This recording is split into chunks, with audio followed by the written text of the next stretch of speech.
ராஜீவ்காந்தி அரசு பொது மருத்துவமனையில் சிகிச்சைக்காக அனுமதிக்கப்பட்டிருந்த சாந்தன் காலமானார். அவருக்கு வயது 55. மறைந்த முன்னாள் பிரதமர் ராஜீவ்காந்தி கொலை வழக்கில் 32 ஆண்டு சிறை தண்டனைக்கு பிறகு விடுவிக்கப்பட்டவர் சாந்தன். சிறையிலிருந்து விடுவிக்கப்பட்டாலும் அவரது தாயகமான இலங்கைக்கு செல்வதில் சில சட்ட சிக்கல்கள் இருந்தன. அதனால் அவர் திருச்சி சிறப்பு முகாமில் அடைக்கப்பட்டிருந்தார்.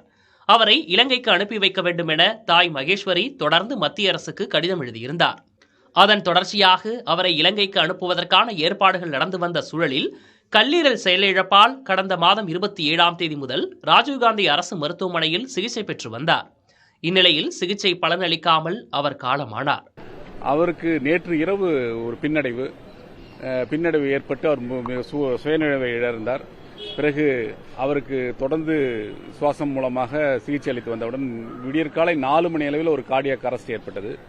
அந்த கார்டியாக் அரெஸ்ட் ஏற்பட்டு மீண்டும் அவர் ரிவைவ் செய்யப்பட்டார். அதாவது மீண்டும் அவருக்கு அந்த சிபிஆர் என்று சொல்லக்கூடிய கார்டியோ பல்மனரி ரெசிஸ்டேஷன் செய்து மீண்டும் அவருக்கு பிளட் பிரஷர், பிபி, பல்ஸ் எல்லாமே தொடர்ந்து இருந்தது. பட் வெண்டிலேட்டர் உதவியுடன் இருந்தார். பட் அந்த சிகிச்சையும் பலனளிக்காமல் காலை 7:50 அளவில் அவர் உயிரிழந்தார். 32 ஆண்டு காலம் தங்களுடன் பயணித்த தோழனை இழந்துவிட்டதாக சாந்தனுடன் சிறையில் இருந்தவர்கள் வேதனை தெரிவித்துள்ளனர். குறைஞ்சபட்சம் அவங்க அம்மா உடல்நிலை சரியில்லாமல் சாந்தனுடைய வருகையை எதிர்பார்த்து நீண்ட காலமாக காத்துட்டு இருக்காங்க. ஒரு தடவையாவது பார்த்து அவங்க 2 பேரும் நேரில் சந்திச்சிருந்தால் நல்லா இருக்கும்னுட்டு நம்ம எவ்வளவோ முயற்சி பண்ணி இது பண்ணோம். இருந்தும் கடைசி நேரத்தில் கைகூடாமல் போனது ரொம்ப ரொம்ப வேதனையான விஷயம். எனக்கு பேசுறதுக்கு வார்த்தைகளே இல்லை. என்னால் என்ன சமாளிக்க முடியல. இன்னும் கொஞ்ச நேரம் எனக்கு டைம் கொடுங்க. என்னால் முடியல, ப்ளீஸ். நானே சிதறி போயிருக்கிறேன்.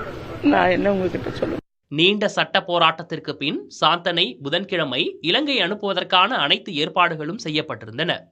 அதற்குள் அவரது உயிர் பிரிந்ததால் உடலை அவரது சொந்த நாட்டிற்கு அனுப்பி வைப்பதற்கான பணிகள் நடந்து வருகின்றன. புதிய தலைமுறைக்காக ஒளிப்பதிவாளர் முரளியுடன் செய்தியாளர் முருகேசன்.